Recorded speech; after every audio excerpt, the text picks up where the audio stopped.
Une autre astuce, la cinquième, utiliser la création comme échappatoire pour sortir de cette pensée négative. J'ai toujours fait ça, plus ou moins, quand je pensais très négativement, de façon très sombre. J'écrivais souvent des poèmes. Et en écrivant, je me sentais mieux. Bon, bien sûr, ce que j'écrivais n'était pas très heureux, pas très gai, mais ça me permettait de m'évader, de sortir de ce monde noir et de me sentir mieux. Et je trouve que l'art est une façon créative de se sentir mieux. Parce que vous pouvez écrire, vous pouvez dessiner, vous pouvez peindre, vous pouvez faire ce que vous voulez. Pour moi, chaque être humain est un artiste. Bien sûr, si vous demandez l'avis de quelqu'un d'autre, comme ça, dire c'est quoi ça, on dirait un enfant qui a dessiné. C'est quoi ça, c'est qui a écrit, tu sais pas écrire. Peut-être qu'il y aura des gens comme ça, mais ce sont des gens négatifs. Et qu'est-ce qu'on fait avec les gens négatifs?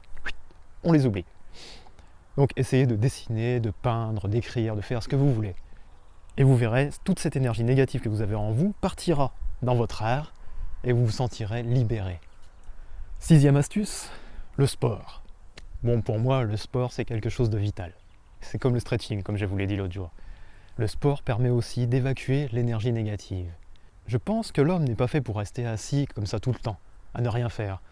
Et je pense que même juste de marcher un petit peu, ça fait du bien. Ça aère l'esprit, comme on dit. Et ça permet d'évacuer toute cette énergie négative qui s'accumule si on ne fait rien. Si on passe son temps comme ça devant la télé ou devant l'ordinateur ou le smartphone. Fait chier. Il n'y a rien à faire. J'aime pas mon travail. J'aime pas l'école. Alors que si l'on fait du sport comme ça, quand on fait du sport, on ne pense pas vraiment à tout ça. On oublie un petit peu toutes ces choses négatives. Et ça nous fait du bien. Essayez aussi de faire du sport, même juste un petit peu. Ma septième astuce, une astuce que je vous conseille particulièrement, c'est de se coucher tôt et de se lever tôt. Moi, ce que j'appelle se coucher tôt, c'est à peu près à l'heure du soleil. Bon, en hiver, ça ferait un petit peu tôt. Mais vers 9 h, je trouve que c'est bien. Et se lever tôt, pour moi, c'est vers 4 h du matin. Mais bon, chacun est libre de faire comme il veut. Mais ce que j'ai remarqué, c'est que plus l'on se couche tard, et plus l'on pense de manière négative. Je ne sais pas pourquoi. J'avais parlé aussi avec des amis et c'était souvent comme ça. Et plus l'on se lève tôt, par contre, plus l'on pense de manière positive et plus l'on est apte à faire des choses. Pour moi, par exemple, quand j'étais en Allemagne, c'était apprendre le coréen. Tous les matins, à 4 h, je me levais et avant d'aller au travail, j'apprenais le coréen et j'étais de bonne humeur, j'étais vraiment bien, je me sentais bien. Donc, je pense que c'est vraiment quelque chose de bien. Par contre, si je me couchais tard, quand je me couchais tard, je restais souvent devant le PC à rien faire. Pourquoi personne m'écrit? Pourquoi j'ai pas d'amis? Tout le monde se fout de moi? Même si je mourais, ça fera rien, quoi. Je pensais comme ça négativement, vous savez. Alors que si je me couche tôt, je ne pense pas à tout ça. Je mange, je digère. Voilà, bien. Et ma huitième astuce, qui est un peu liée à la septième astuce, c'est de lire quelque chose de positif. Avant de se coucher et en se levant. Ou de penser positivement. Parce que quand on se couche, vous avez peut-être déjà entendu ça, mais tout ce que l'on lit ou que l'on fait avant de dormir, le cerveau, pendant la nuit, il pense à ça. Il pense à cette chose. Et si l'on lit quelque chose de positif ou si l'on écoute quelque chose de positif avant de dormir, pendant la nuit, notre cerveau pense à ça. Et quand on se lève le matin, on se sent bien. On ne sait pas pourquoi, mais on sait que c'est grâce à ce moment avant de dormir, ce moment de positivité.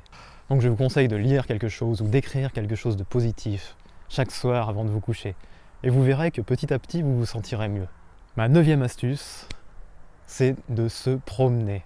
Et de se promener en méditant. Ça ne veut pas dire qu'il faut rester comme ça.